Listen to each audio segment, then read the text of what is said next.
In the history of music, there's never been a mind quite like Wolfgang Amadeus Mozart. At the age of 3, he was picking out chords on the harpsichord. By 5, he was composing his own music. But his childhood was not a normal one.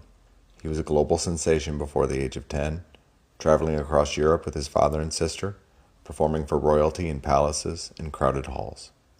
His father, Leopold, managed every aspect of his son's life, from performances to grueling practice schedules. This was a life of immense pressure, with no time for a true childhood, and it was a relentless pursuit of a kind of perfection that only Mozart himself could achieve.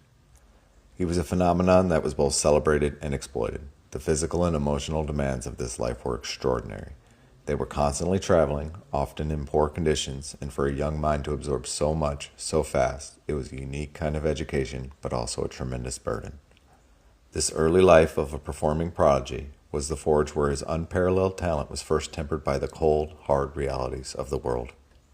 While many know him as a child prodigy, Mozart's true genius was his mastery in every musical form.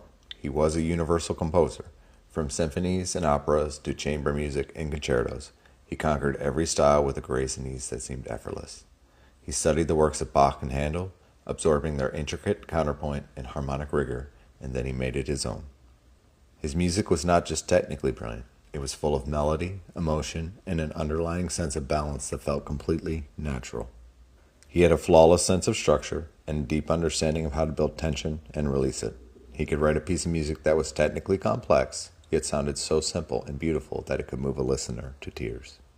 He was a rare composer who could write both a light-hearted, whimsical sonata and a deeply moving requiem with equal genius. His music was a reflection of the full range of human emotion. He didn't just write music, he heard it, fully formed in his head. He could listen to a complex piece of music, write it down from memory, note for note. He could compose entire symphonies and concertos without ever touching an instrument, seeing all the parts, the strings, the winds, the brass, in his mind as if they were already written on the page. This was a form of creative power that has never truly been repeated. For Mozart, the process of writing was simply a transcription of an already perfect work of art that existed within his mind. He was a vessel for music itself, and his incredible brain worked like a flawless internal orchestra.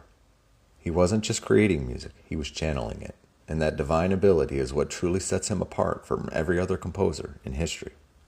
Despite his genius, Mozart's life was riddled with hardship. His adult life was a constant struggle with financial instability, debt, and the political whims of patrons. He died at the young age of 35, sick and impoverished, his body buried in an unmarked grave. His final work, a requiem he believed he was writing for himself, was left unfinished.